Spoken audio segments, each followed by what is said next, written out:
Well, that's an awesome sound check. A little hi, and welcome to Frightreads Author Talks. I am down to, I think we're down to the last two or three. June is our quitting time. Um, so we're gonna have a couple more come through. Um, we've had a good variety of people. Oh my God, we had Get Haunted. I mean, that was just a week ago. Seems like a century ago. Get Haunted, talking to some ghost hunters. We had Jane Jensen on here. Um, just knockout authors. We've talked to everybody from Brian Paoni to J.A. Barrios, Dan Jones, and the list just goes on and on and on. We've had Things Forsaken in here. My God, it's been a great Wednesday, with the exception of a few Tuesdays and that really late 10 o'clock night that we had. 8 o'clock Wednesday is the hot spot. If you're not familiar with this event, you need to come to Fright Reads.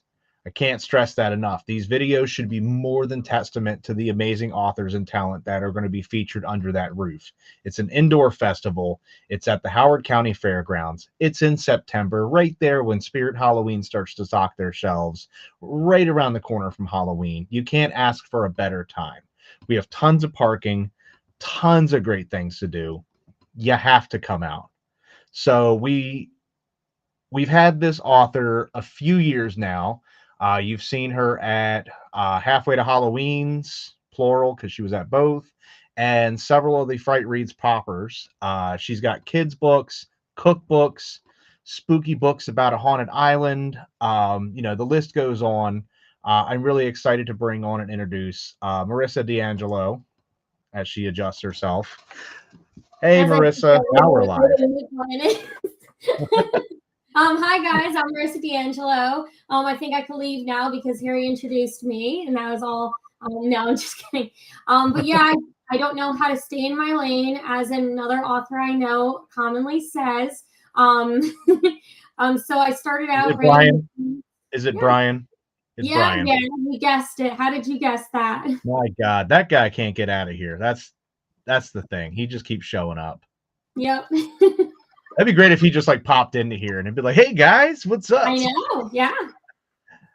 We'll see. Yeah. So you don't stay in your lane, but you know what? As an author, you can get hyper fixated, and I think it makes you very formulaic when you start to write the exact same Nancy Drew mystery, or you're writing the exact same like an Agatha Christie. It starts to become cookie cutter and formulaic to some extent. So it's not a bad thing that you're jumping around different genres and types and styles. So you have all of these different types. I'm going to start with the most unique for any kind of author that's been at Fright Reads. Let's talk about this cookbook. Okay. So you have a cookbook. Is there like a family history of like chefs where they're handed down recipes? Where did this all come from? So before I started teaching, because that's my main job, I wanted to be a chef and go to Johnson and Wales, and that was my dream, to open up my own bakery and stuff like that. But I wanted summers off, so I decided to be a teacher, and I wanted to help students. But anyway, so yeah.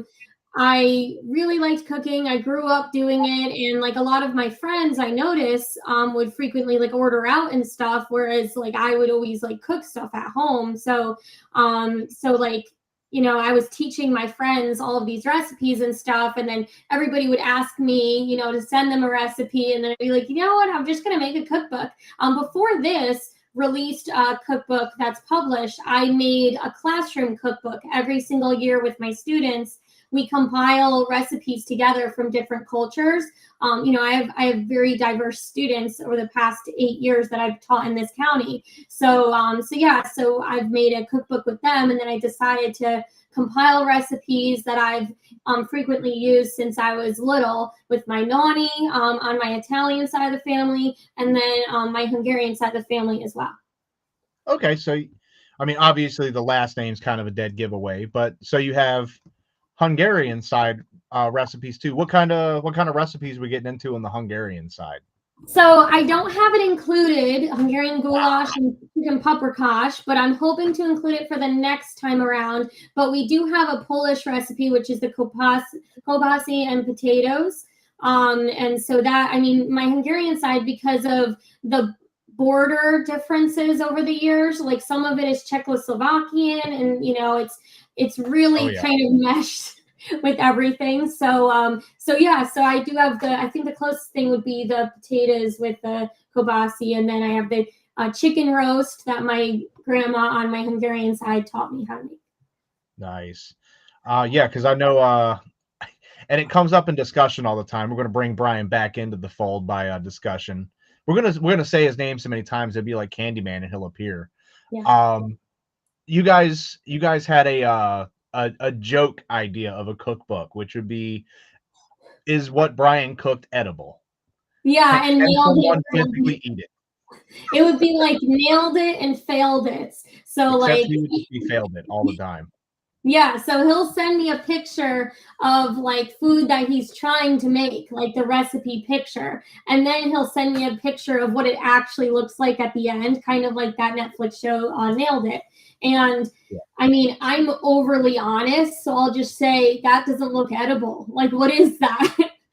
Is that meat? Like, so I'll reply back, and I think he finds it funny. Hopefully he doesn't cry every night. I don't know. Maybe he does. He does. He absolutely every night just weeps into his pillow. But that's every night. Wow. So poor Brian, Yeah, because I hear these stories about him sending you these just abominations of food, like these affronts to God. That's how bad they are. Yeah, so that's, and as a person that can cook well, it's always painful. You're like, oh, don't do that. No, why would you do this? So are they like, does it just look super dried out? Is it like extra burnt? Is it just doesn't look like the picture? Oh, I lost your audio. Can you hear me now? Hey, there you are. Yeah, you're back. Okay. So it looks like when I go out of it to look at the pictures, it doesn't work. But anyway, like he'll just put like some green looking, it looks like it might be a vegetable or a pea or something. And he'll put that next to something, and it just, or he was making this Mexican dish, which sounded good, like on paper. Speaking of, yeah, hey, but he makes great tacos. He tells me about that. And we were actually planning on having like a like showdown hoedown kind of thing where he makes tacos and I do as well, and we like compare and contrast. Oh man. I'll bring my wife. We'll bring her straight from New Mexico and all of the authentic Southwest taste. And she'll be like, all right, let's do this. Yeah, I'm competitive, so I'll be down. Yeah, I would do that for sure. I would love to see this. I can't wait for this to actually happen. This needs to happen. Yeah, he needs to show me these tacos because according to all the pictures he sends, he can't cook. So yeah, but apparently there's these tacos that are life-changing. Okay. We'll hold my breath. Yeah, so he makes great tacos, is what Amy says. So we'll take her word for it. But the pictures say otherwise.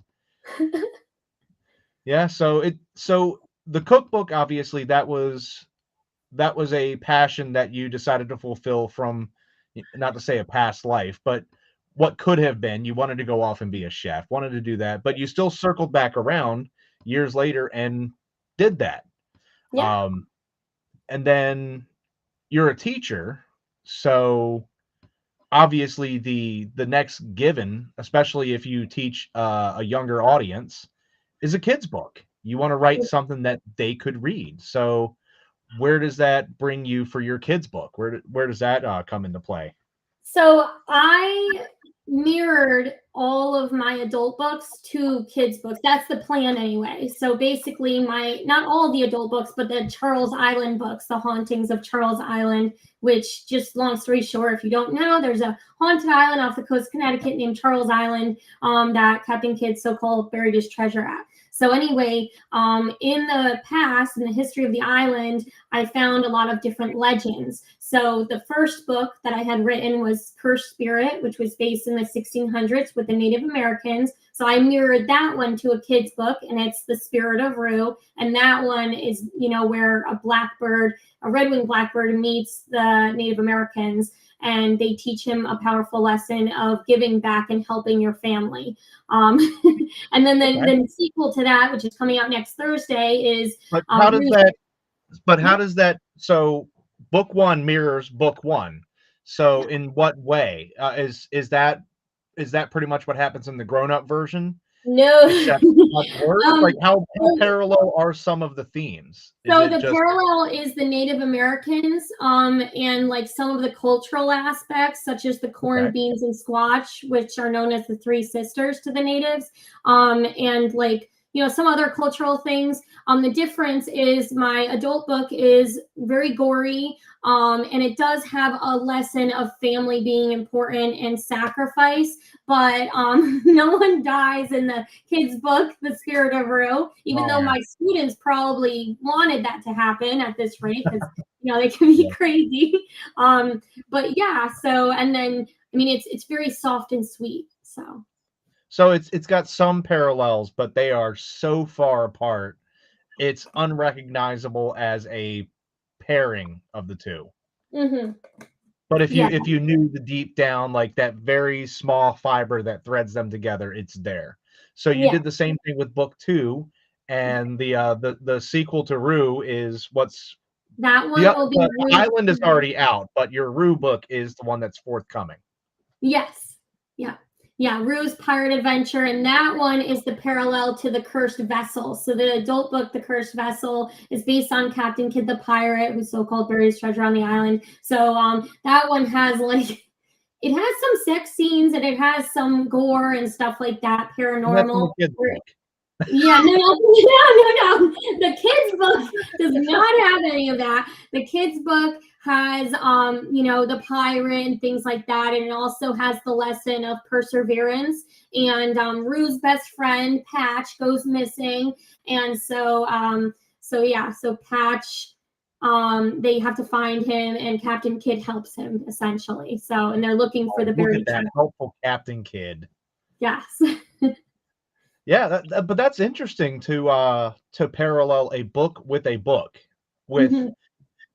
with the fact that you took a very graphic grown-up story and turned it into a almost borderline picture book for kids that's just happy and everybody's holding hands and just having a good time, and it's just a happy feel-good story. That has to take some special kind of talent that I don't even think I could find. Honestly, the toughest, hindsight is 2020, because looking back, it's the formatting that got me. And then another thing, writing novels and novellas, I'm used to writing so much detail. And since you have that detail illustrated in pictures, I go back and I delete most of my text that I've written. So because I had a friend of mine who wrote she is a mermaid called Sealy. And she wrote a book about her mermaid persona, trying to find her place in society, make friends, etc., etc.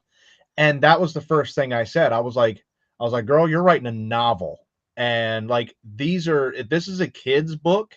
You gotta nix 6 of these 25 paragraphs. This all has to be condensed. Yeah, it's amazing it's amazing what you have to tell with so little. I mean, you can get maybe 4 sentences out, and that's a lot. Yeah. I mean, and that's you're expecting mom or dad to be reading this, but you're also wanting the kid to stay engaged and want to read it. So that fine line of too many words, but also not including enough that'll lead to confusion. I tried. That was the only advice that I offered her. And then she's like, what else should I do? I got nothing. I don't know. Beyond that, all I can tell is too many words, bad. You need less And words. it's good that I was fortunate to work with my mom as the illustrator, because I did illustrate a lot of it as well. I give all the credit to her, because the only things that I did was I changed the characters' facial expressions to match what was going on in the story. Because like every page, my mom had them as happy and smiling, and like his friend almost like got hurt. So it's like, why is he smiling here? So, I mean, like things like facial expressions of the birds. I know they're birds, but it's fictional. Happy. Um, He's happy for all of this pain.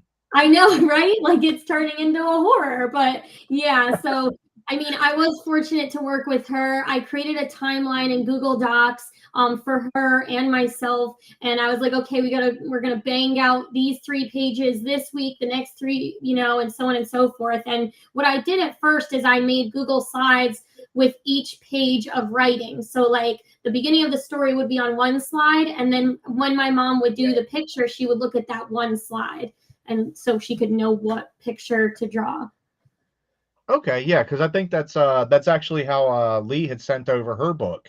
It was in a slideshow format because it already puts it in that weird wide format for the pages, and Yeah. it almost adds in perfect. So that's interesting to know that's.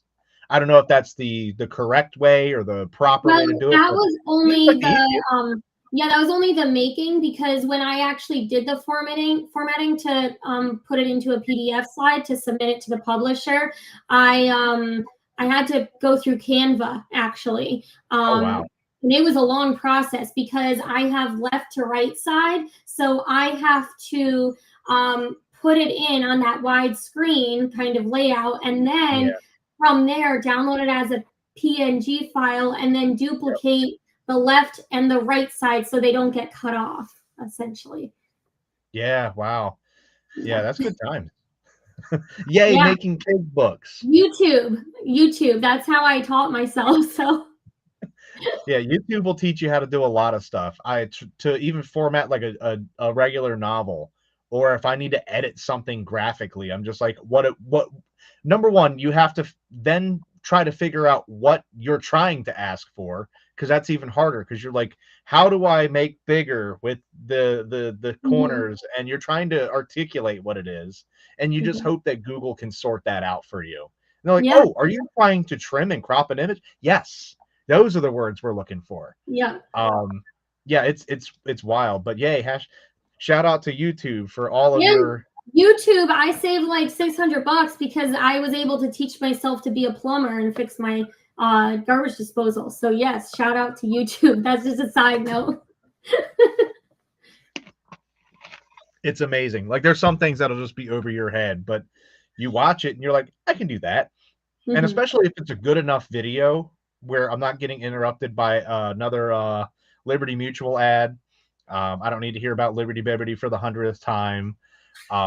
If it's a good, concise video, I have pulled up so many instructional videos, and you're just like, you're watching, and you're just like, all right, I got it. Well, you got to do the watch where you watch it from start to finish. You're not even touching the stuff you own. You're like, all right, I understand what you're saying. Some of these words make sense. Now let me look at your video and look at my stuff and see if these things match. Yeah. Man, if they don't look the same, that's it. You might as well just burn the house down, try again. Mhm. Mhm. Yeah, Yeah. absolutely. And like having to like upload the pages as for kids book left and right side, you have to upload them single sided. So like the left side has to be a separate PDF file than the Yeah. right side of the, so that's why I ran into an issue, but luckily as we said, YouTube helped me with that. Yeah, that's insane because I know like in Microsoft Word you can put it in like a 2-up page, and you'll have what'll be, and it gets weird too because the first page one is technically the right. Mhm. So you have to Mhm. be like right, left, right, left, Yes. right. Yes. Yeah. And if you mess that up, and I have every single time, I can look at my bookshelf and be like, "Yep, I don't know my left from my right." Yep. Um, it's so particular with that. But then if you get even deeper with what you were doing, that sounds insane. Oh, look at that. We Mhm. love the Limu Emu. His name is Doug. He has a name. His name is Doug. How do I know? How do I know? Well, maybe it's because every Instructable, I have the Limu Emu come and greet me. and try to sell me the insurance. Um, but yeah, it's wild. And so you had to take like all the left pages had to be one file, and then all the Yes. right pages.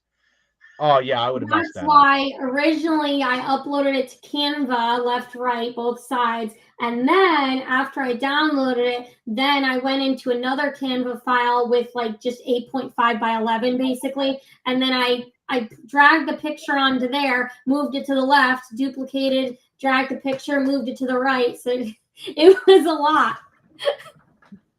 That. You know what? I don't need a book that bad. I think I'm just gonna go outside. We're gonna try something else. We'll try that cooking thing. Yeah. Yep. Yeah. I run into so many formatting things, but thankfully 90% of my problems are just on Microsoft Word and then Photoshop because I do almost all of my own covers, except for this next one. But I do almost all my own covers, so a lot of that is me going, how do I make this go?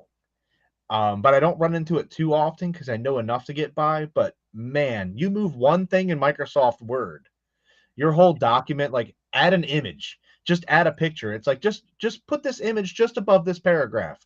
Oh, you wanted to completely format your whole thing differently? Yeah. No, just add the picture. Picture here, words here, business as usual. Oh, you wanted to turn everything sideways. Got it. And I'm picturing Clippy from back in the day popping up and going, I see you're trying to mess up your I document. remember him. I remember everybody remembers Clippy. They did away with him. He is somewhere actually. I saw a resurgence of Clippy in some software where he's actually in there, and I was like, "Oh, y'all gave him a home." But yeah, who doesn't miss old Clippy? But yeah, Yeah. you'll completely wreck a document adding in a picture, or God forbid you change something to a quote, anything.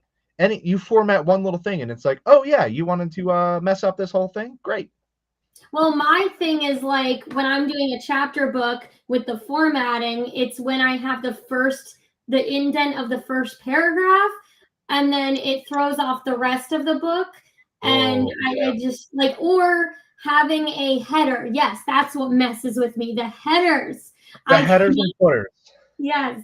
Yep. So it's the headers and footers, but when you do any traditional novel, the there's there's certain pages like the chapter start proper, the title page, and certain other specific pages that don't have all that crap on it. Yes. So you have to tell it no, but other pages need it. But they also need two different ones. One should be your name, and the other one should be either the book or the chapter title, whatever.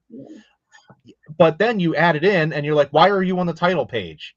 I Yeah. told you no." And it's like, "Do you want this to link to that other page?" No. And then you unlink it. Everything messes up, and you're just like, Yes. "What did I do? I Domino. just deleted you. I Yep. literally just put it back to the way it was. What do you want Mhm. from me?" Yep. And then when you go to add page numbers, forget it. Just forget it. That Yeah, that you takes don't. a long time. So I defeatedly just let Fubar 3 be because when I got the print version, I started thumbing through it going, "All right, okay. Well, it looks like it all kind of worked out." Some like my opening matter, the preface and all this other stuff is supposed to be with like I think I used Roman numerals or something like that. Well, it stops counting some of those pages. And then the other pages don't get counted for a little while, but then they start counting. And I was like, you know what? I fought bigger fights. This is not one of them. Good Yeah. enough. At least the Yeah. words are right. The story is you might not know what page you're on for like 3 pages, but you'll get there. You'll Yeah. figure it out. 1, 2, 3. I'm on 4. Okay. Yep. So some of Exactly. it just not worth fighting. Hmm. So you have this kids book that parallels your island adventures with some pirates and more naughty bad murdery things that happen. So night and day, adorable little bird goes on pirate adventures and gets helped out by pirates. um this other story, the cover artwork is fantastic. It just it looks like a ghost story. Like if you look at it, you might not know the title, the theme, what's happening, and you just look at it and you go, this is a ghost story. So you said it happens on a real island and real pirates were involved. Allegedly their treasure is there or was there. Somebody found it and told no one. I would do that. What made you choose the island you chose? And what was it, the pirate aspect, or was it just something that had to do with the island and also this added bonus of the pirate factor? So the pirate thing, Captain Kidd, what I did is I created a historical timeline. So that's why it counted as historical fiction. But the other stuff I added in was like the paranormal and stuff like that. I love a good pirate story. However, what got me into writing, I have like a cat here. There we go. And they're like, I'm just going to leave it. My cats are going crazy back there, but I'm just going to leave it. They're in like a hamper and they're rolling it around. I see it moving behind you, and I'm just like, it's a ghost. Talk about ghost stories. Let me just take the hamper and put it out in the hallway real quick. The hamper with cat. Okay. So anyway, basically I'm into fantasy and dystopias. That is my love for as a reader. But as a writer, I do mysteries, cookbooks, and kids books. Sure. But what got me into the Charles Island thing is I'm originally from Connecticut. And in 2020, in April 2020, my dad passed away and I was up there. I'm an only child, so I was up there alone, kind of going through everything. And I would go to Silver Sand State Park, which is the park that has the walkway to Charles Island. So I'd go there and just kind of sit on a towel because I didn't want to be in my dad's house because like he died in it. So like I didn't really want to be there. It was very like upsetting. So I would kind of like get some refuge by going to the beach alone and just sitting there and writing in my journal. So there was this man that was like maybe 70 years old. He came up to me. He looked like he was like Urkel. His pants were up real high. He had suspenders on. He looked really cute. Cute little old man. And he had a Canon camera around his neck. So he was like, so what are you writing about? And like, I looked at him like, nothing. Like, but I was writing about the end of the world because that's kind of how I felt at the time. Good. And I mean, with COVID too, you know, everything was happening at once. So then he's like, oh, well, do you know about the island's history? And so that's my best impression. But then I was like, no, and then I butt dialed my mom because I was like, Mom, if you don't hear from me, I'm at Silver Sands. There's a crazy man. And so anyway, he kept talking and he was telling me about, well, I have a camera here and I took pictures of the island. I have paranormal and blah, blah, blah. And so anyway, I wasn't thinking anything of it at the time. I thought he was a crazy maniac. No offense. Sorry if you're listening to this. Or based on your impression, he's possibly two kids in a trench coat. Yeah, could be. Hello, fellow adults. Did you know about the goats? Exactly. Yeah, with a wig on. But yeah, so then what he said stuck with me because he told me about spirits and how they're still with us and like having my dad just died. So like he didn't even know that. And I just felt like it was a bit of a sign. And so I kind of took that little bit and put it in the back of my mind because I was dealing with so much stuff. And then I never saw him again. And then I just started writing Presents, which is the first book that I ever wrote that was published. And that one's based on a photographer that finds paranormal in his photographs. So I wrote about him as like a younger, adult. And so he made it into the book. Yeah, and so I made that book. He was a ghost. Yeah, that's what I was thinking because I was like, I never saw him again. And then a few weeks after that, there was a priest that walked up to me while I was in the same spot and said, hey, did you know that there's good spirits that are on the island and they watch over? And I was like, what is it? Did someone pay these people off? Like, what's going on right now? So he's letting you know that he and the Urkel man are both the good spirits. I know, right? Like, it's so creepy. I've got to write a book about an author being haunted now, like myself. So So those are my favorite kind of book. That's literally what I write for the most part. Like my favorite books that I write are the ones where it's, especially the one that's upcoming, is literally me. Like I didn't fictionalize myself. I did a little bit, but like I didn't it's not somebody else that's supposed to be me, but with a different name and personality, but it's Yeah. definitely me. Those are some of my favorite books. So why not? You're just trying to write your book, but maybe the ghosts are trying to help you tell the story. I don't Yeah. know. Yeah, That'd could be pretty be. cool. Yeah, because I never saw him again. I went on all the Facebook pages for Milford and I was like, hey, does anyone know this guy? Walks around with a camera, looks like Urkel, really cute and whatever, like 70 years old. And nobody really knew who he was. And so then anyway, after Presence, I looked back in time to verify what he was saying to me about the island's past. And I found from the Bridgeport Public Library a lot of records about the Pawcasset tribe and how, and also Captain Kidd the Pirate, and then also an inn, which is what my book, The Cursed Inn, is based on, an inn that was on the island in the 1800s, and then a religious retreat in the 1920s. So, yeah. Nice. Yeah, so like that's it's such a weird origin story, because if Urkel Man hadn't come up to you and said, "Hey, you know about all this really cool stuff that's going down?" You may not have been prompted to dig in deeper, and your end of the world story may have gone into the world, Yeah. um, as opposed to the end of a pirate's life on an island. Yeah, it's weird how things will just come into play, and I think Mm-hmm. the honorable tribute to any and all of the good spirits, that story would be great. Like, what if it's just an anthology of short stories, but it's each of the ghosts telling you different things? Yeah. Yeah, it That'd be could cool. be. That'd be Yeah. pretty cool. And fun Um, fact is almost every character in my Charles Island books are based on one of my lost loved ones in my life. So one of the people in my family that died. So all the characters, their personalities are, I tried to match them the best to like my father, my grandfather, and so on and so forth. So and you do the opposite of what I do. So I only write in the living. Well, because mostly it's my books become a body count book.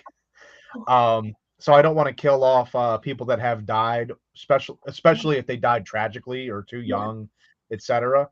I do the exact opposite. I'll Mhm. talk about these people in like the nonfiction settings. Like if I was telling one of my short horror stories, I'm like, my grandmother gave me this story, but I'm not going to ever like have my grandmother be a character Mhm. unless it's a story that she gave me. I'm not going to write her in a different story, Mhm. and all of that, or friends and loved ones and things like that. But I said the best that I can do for them is give them their honorable mention in the beginning.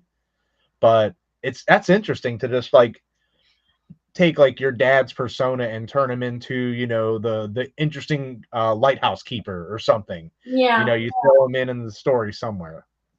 Yeah, yeah.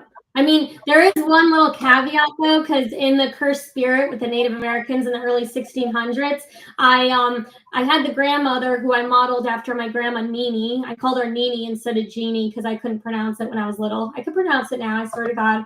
But anyway, I like had the grandma saying like, "You've got nice dance moves" or whatever.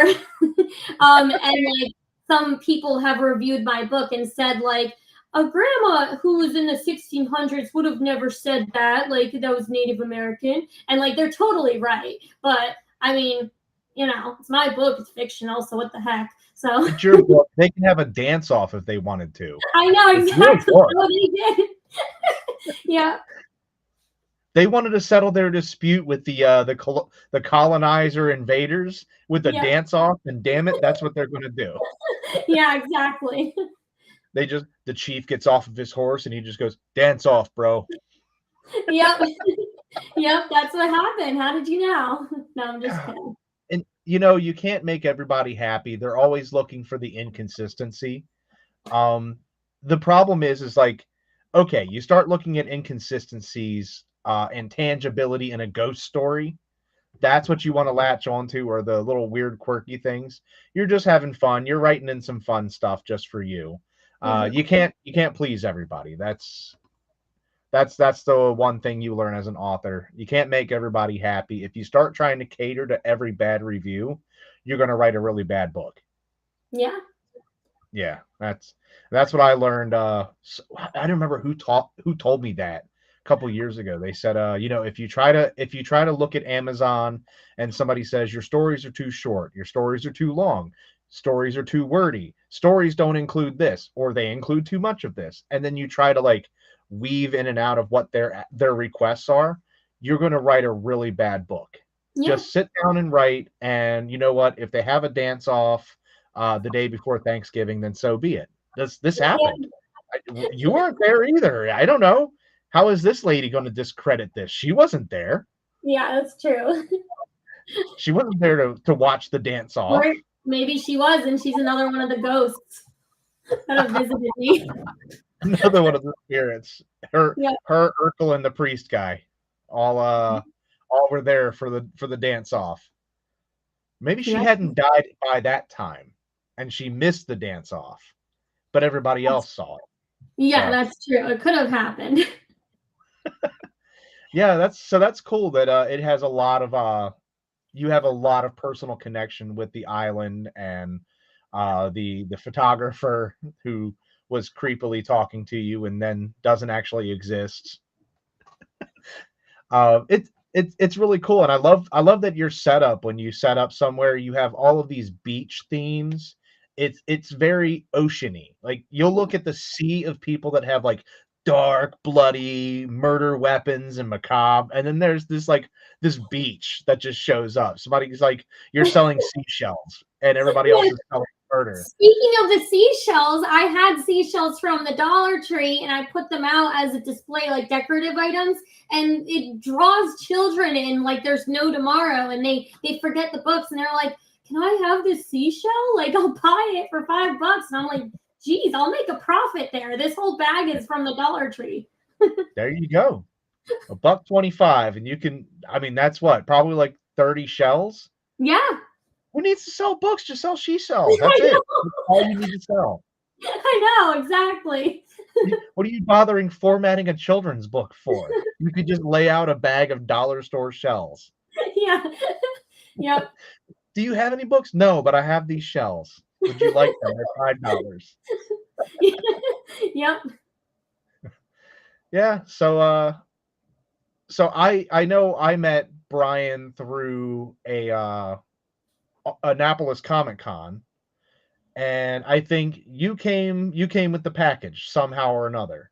There were a couple people that came along with that package, but how did you guys meet? That's like, so we actually met at Frightreads. Okay. And I hadn't known him before the first time I did Frightreads, and I like to walk around to see what everybody else has and like kind of get ideas. When I walk around people's booths, I get ideas too. And I was like generally new to doing all of this because it was years ago. And so I walked up to his booth, and he came from Massachusetts, and I'm from Connecticut. And so we were talking about that. And then I also bought one of his books that is about his friend that lived in, his nonfiction?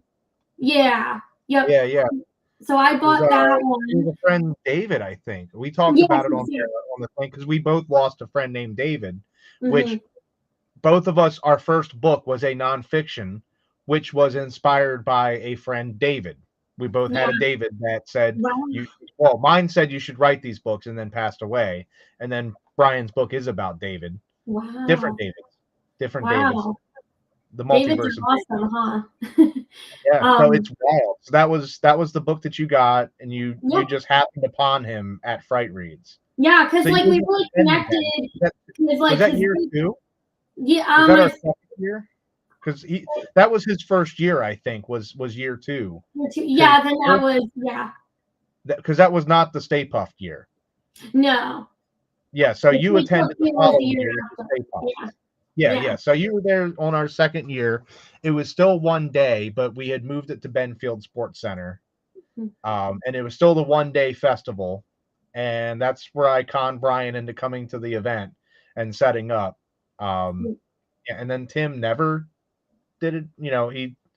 He ended up leaving Annapolis Comic Con early, and then I don't know. I don't think he's back in this year for Fright Reads, but he left, and I got Brian in the in that loss. So Yeah. so be it. Yeah. But yeah, so you guys, I thought you guys had maybe known each other just somehow in the mix throughout the circuit.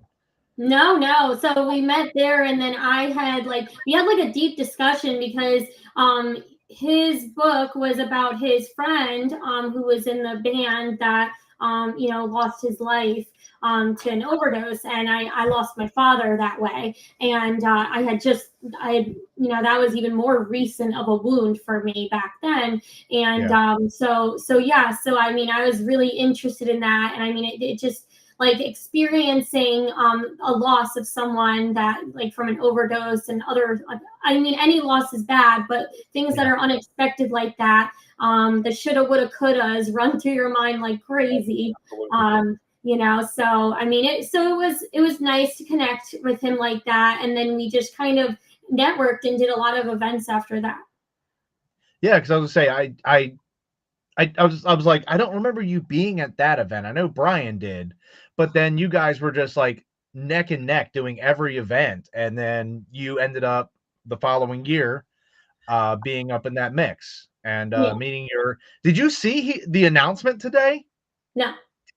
Oh boy, I brought your best friend back, Stay Puft the Marshmallow Man. Billy came Oh, back. Your Billy. best buddy. Yeah, we're bringing Oh Billy back.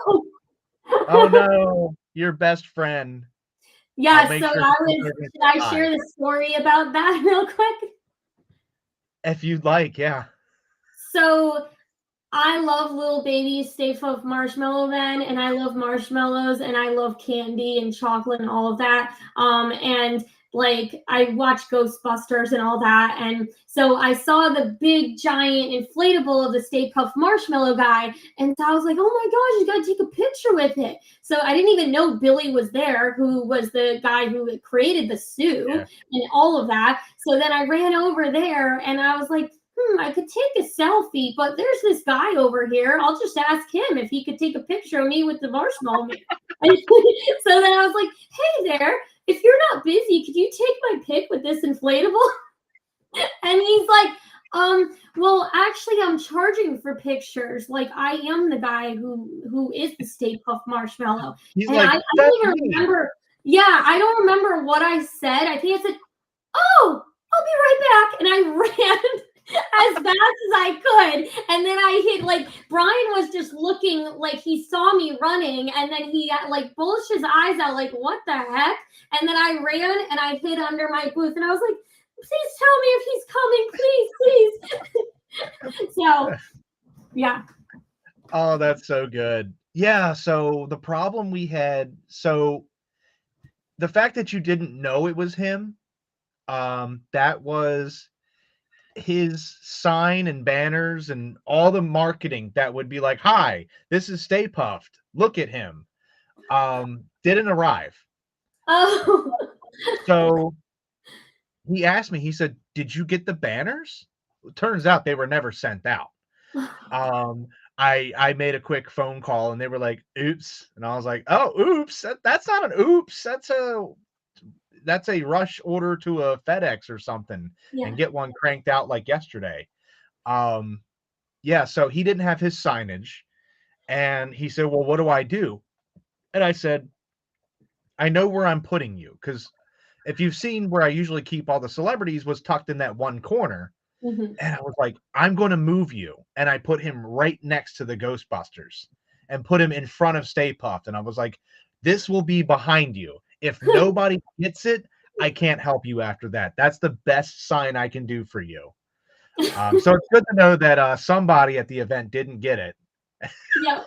Yep. Didn't get Yeah. it at all. But he bought my book. He came over to my Yeah. booth and I was like, Brian, he's coming. What should I do? Hide me. Then he came around. It's like, just say hi. Like, what the heck? So he came around and he's like, hey. And I was like, look, I'm sorry again. I had no idea. And so then he was like, which book should I get of yours? And I was like, well, I like the pirate one the best. So then he's like, I'll buy it for you. And I was like, well, I could just give it to you for free because of what I just did to embarrass myself. Yeah. So he's like, no, it's okay. And I signed it for him. So That's cool. Yeah, Billy's a really good guy. I kept in touch with him since that year. So our event was, that one in particular was, that was at the end of, I think that was the crossover. That was the September into October event. He went to go visit his family, which is in the area, more or less. You know, it's a lot closer than it is to LA. And he was sending me pictures of like the pumpkins and the squash that his grandkids were finding at the farm and all this. Like, we kept in touch. I checked on him as soon as the wildfires were a thing. I checked on him. I was like, are they roasting the Stay Puft Marshmallow Man, or are you okay? And he was fine. So like I kept in touch with him. And last year we had a bunch of great guests. We had all the people under the stairs folks, and we had the fairy godmother. Super awesome people to have. But I don't think I've ever like stayed in contact with any of the other guests that I've had. Like even Brian O'Halloran, he's an awesome guy. I mean, I messaged him, congrats on, the game show that he was on where he was like killing it. But I don't stay in that direct contact with him. But Billy, on the other hand, Billy's constantly sending me dumb song parodies that, I'll read it, and like it was like a "We Didn't Start the Fire," but it was the Stay Puft Marshmallow Man version, stuff like that. And it's little Marshmallow Man variations, and he keeps in touch. And this year, I was like, you know what? It's the Charm City Ghostbusters 10 year. That group's been around for 10 years now. I've been there for all 10. And I was like, I feel like I want Billy there for the 10 year. So I hit him up, and the wildfires happened as we were discussing all of that. So he's like, can I put this on the back burner? No pun intended. And then got back to me and said, let's do the thing. And he's like, I'm going to be out there. Let's do the thing. Because he even stayed for he was singing a bit, right? At the after. So we had First Jason's concert, and he came up there to do the Stray Cat Strut by the Stray Cats, except it was the Stay Puft Strut. And like First Jason's up there just ba-doom boom ba-doom boom ba-doom boom, and he comes up there with the harmonica and then does the lyrics, and this is all off the cuff. Like he knows the lyrics, but like he asked them last minute, like, hey, we should do this, and that's how they ended the show. Then we went over for the after party, and he sang karaoke. He sang Billy Joel's Piano Man and played the harmonica for it. You don't get that experience with anyone else. Like, every guest that we've had has been totally awesome, but nobody has left that much of a mark on so many different people in such a short span of time. Yeah. Like I said, I got your favorite guest because I knew you had this interesting encounter with him. I know, I couldn't believe it. Like, I was just like, did I just do that? That was ridiculous. Uh-oh, time to go inside of myself. Disappear. Yep, because it's like this famous guy that I was asking, hey, take my pic with this stupid inflatable behind me. And I mean, and here he is, the actual. Well, he does so much more than just Stay Puft. Who's the God, I'm drawing a blank. It's the Heidi Klum. Every Halloween she does this really over the top stupid costume. Yes. And like she was a worm one year. Yeah. That's who builds her suits. That's who puts together her outfits for. I don't know if it was all of them, but he can be credited for a few of them, if not all of them. Wow. You had that. You had he was just on The Masked Singer. Do you watch that show? No, I don't. You know of it though. It's like Yeah. American Idol or whatever, but they wear like giant foam suits. Yeah. They had Ghostbusters week, and they had Stay Puft the Marshmallow Man come out, and I was Wow. like, "Shut up, that's Billy." First thing I said, I didn't even hear him sing or talk. I saw that it was the Stay Puft Marshmallow Man, and I was like, "Shut up, that's Billy." Yep. And I was like, "I know Billy can sing. Billy's musically talented, so it's not unheard of."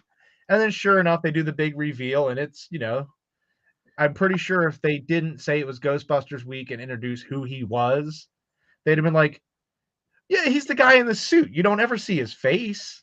I know. You wouldn't know it. But he's been in so much stuff. Like that's the stuff that he's been in recently. And then you go way back. I mean, the dude's been in Men in Black. He's done some Jurassic Park work. I know he was doing he's Army of Darkness. I mean, the guy's everywhere. Yeah, I The see he has Dune, like a gorilla Dune suit. movie. He was in that. He was doing the suits and prosthetics for that when they had their little breather things and their little whatever that they wear over their head. Yeah. He made those suits, the breather suits. Was he in Elektra? Elektra, like the Daredevil spinoff. Yeah. I don't think he did that. I don't think that's one of Interesting. his credits. But he's got an IMDb list that's absurdly long. Yeah, yeah. Yeah, but he's an awesome guy, and anybody that happens to attend will absolutely just. You might not even think you know his work. I'm sure he's got something for you, hmm but Billy is just an awesome guy to say hi to, even if you don't know who he is and you just want him to take your picture. I know. Oh, The guy was wearing a Stay Puft shirt, a jersey with his face on it as Stay Puft. I mean, I don't know how much more he could point to himself that he's Stay Puft. And nope. then you had the Stay Puft mayor of Stay Puft Town, Fat Chris, next to him with the orange vest with all the Yep. Stay Puft stuff on him too. Yep. Um, yeah, that's funny. That is so funny. You're just like, can you take my picture with that? I know. I felt so bad. You gonna get your picture taken with the car this year? Yes. We'll have the Ecto one next to near-ish the DeLorean. So I know I got to put the vehicles in one spot for exhaust and easy access reasons, but Mhm. yeah, it should be near the DeLorean. So I know you're going to be in Brian's vicinity and Peony Well, Palooza. since Billy is gonna be there, I was thinking of dressing like the Stay Puft Marshmallow to throw him off this time around. Oh, oh, that could be fun. Not like I don't know, maybe the inflatable, maybe. I don't know how I will hold the book and give it to sell if I'm You go selling. well. What you got to do is you got to go up to him and hand him your camera and point to the bigger Stay Puft and ask for a picture. Yeah, I'll just do mime, like I'll mime, I won't even say anything. Yeah. Yeah. And I mean, I'm 4'11", so I won't be a massive Stay Puft. I'll be a You- tiny little You'll short, be the mini puffs. yeah, mini one. Yep. That's fun. Oh man, yeah, we're gonna have so much fun. Yeah. Yeah, I Looking saw forward. I saw Brian chimed in a couple of times in the chat, but I know he's gearing up to go to his spooky haunted house. Uh, God, with the kids that giggle and whatever else happens in there. I'm If not you about don't that have life. any context, that sentence was a little bit. He's going to the house with the kids that giggle. It's the haunted house with the kids that giggle. I think it's pretty straightforward. Okay. Because Yeah, last well, I mean, time, he's been on like the last 87 episodes, and he got to talk about it all last week. But yeah, he's packing up right now to go down to I don't know, Kentucky or something. And sleep for the weekend in a haunted house in the room where the most activity from the ghost children happen. Um, yeah, yeah, I can't wait. I can't wait to hear if he's just like, nope, nope. Because I heard the stories from his penitentiary experience, and I'm excited for him. I'm enjoying it through him. I'm just like, oh, Yeah. I'd go down there with you. I was like, dude, if Get Haunted paid for a flight right now, I'd be down there with you for like Mm-hmm. a couple of those days when he actually does the long stay. I'd stay Mm-hmm. down there for a weekend. Mm-hmm. I don't care. It doesn't bother me. I stayed in haunted houses before. I stayed in Yeah. a haunted bed and breakfast, and I woke up and my phone was in the other room at, at the far wall. And we were like, did I take it, like, go to the bathroom and, like, leave it? But I was like, all of this sounds like a lot of extra work.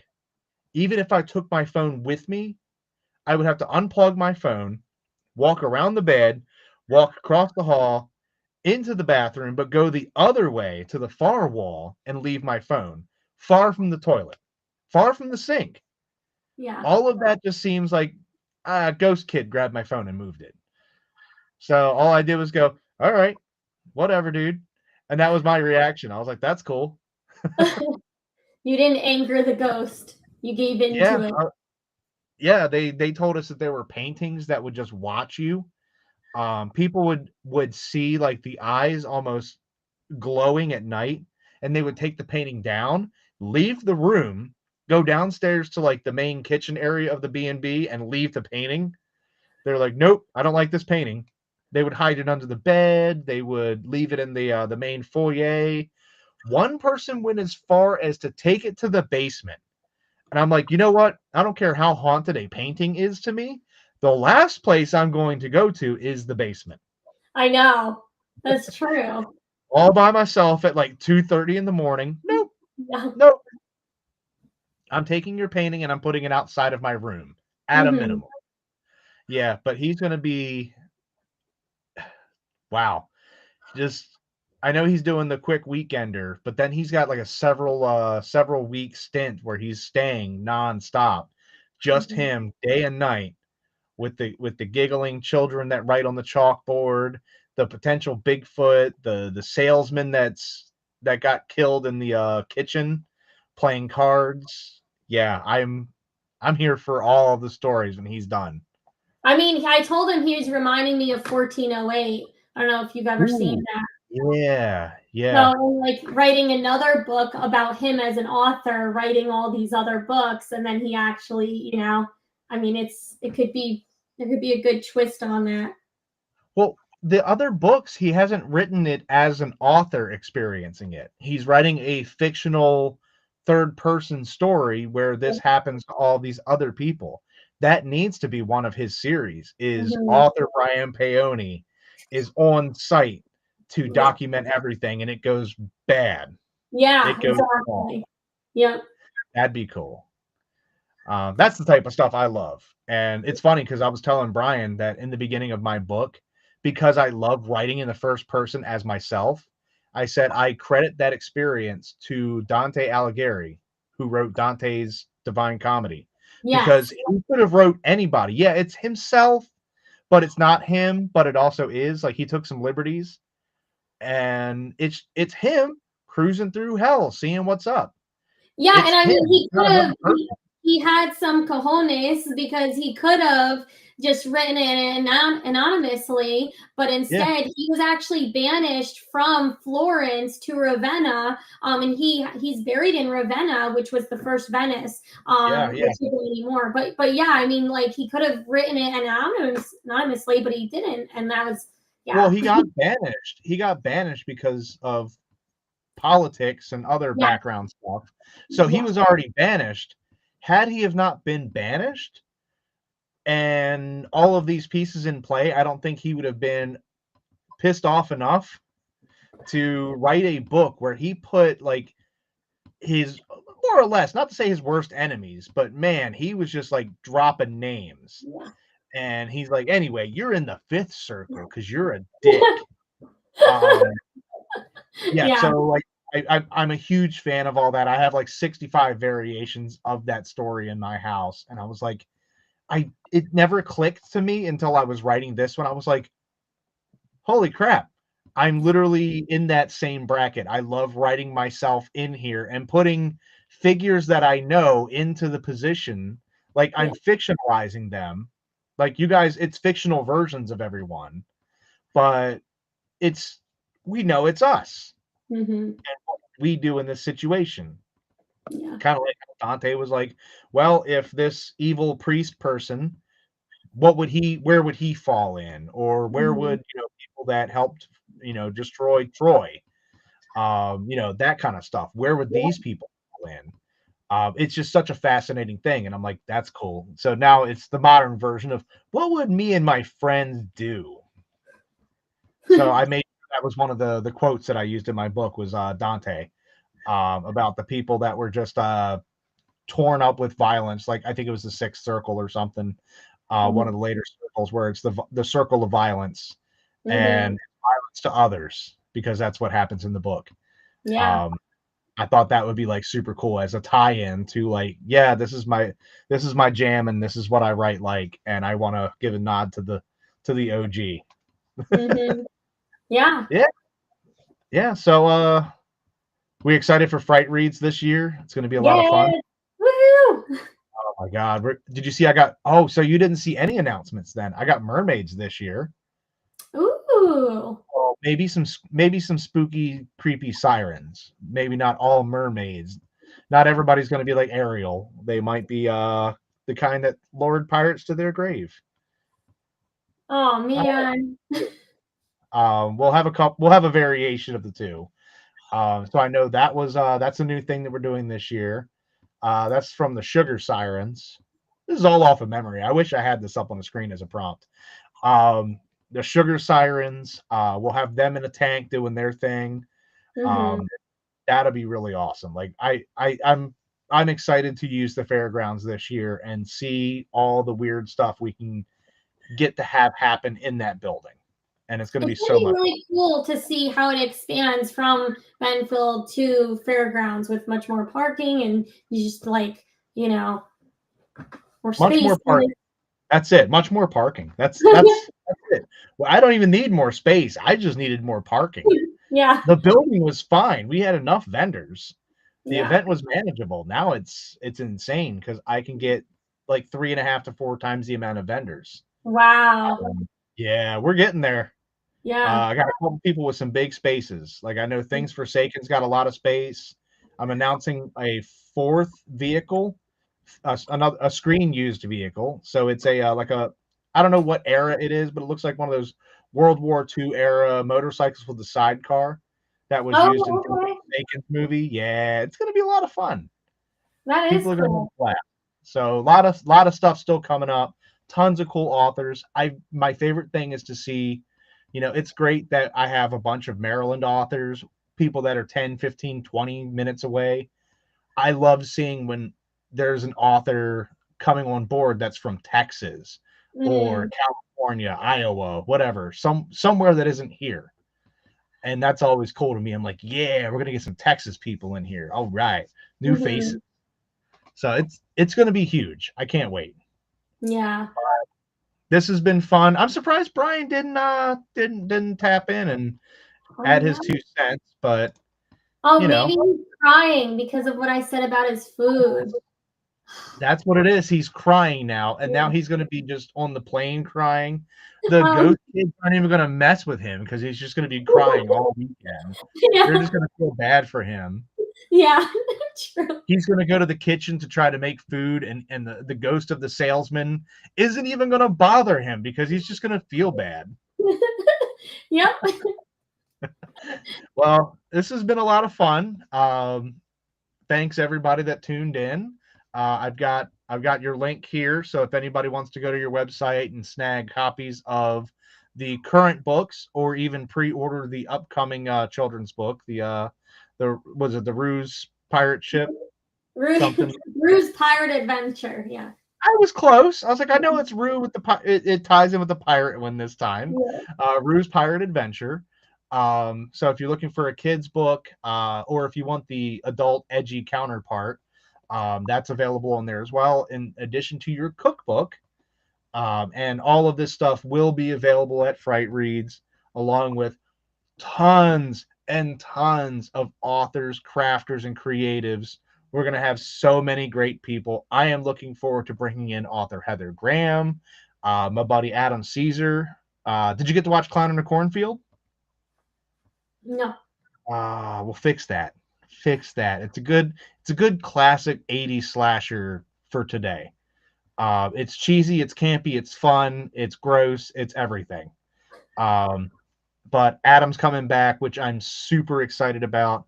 My buddy Jeff Strand, who writes messed up, fun horror that I love reading. I got to get into his girlfriend Bridget's books, but we have so many awesome people. And Brian's good friend Jane Jensen's going to be there. We have a Pokemon guest. I mean, the list goes on. There's so much cool stuff. Get your tickets. Go to frightreads.com. Check out Marissa's books. Whatever you need to do. And I will be back again next Wednesday.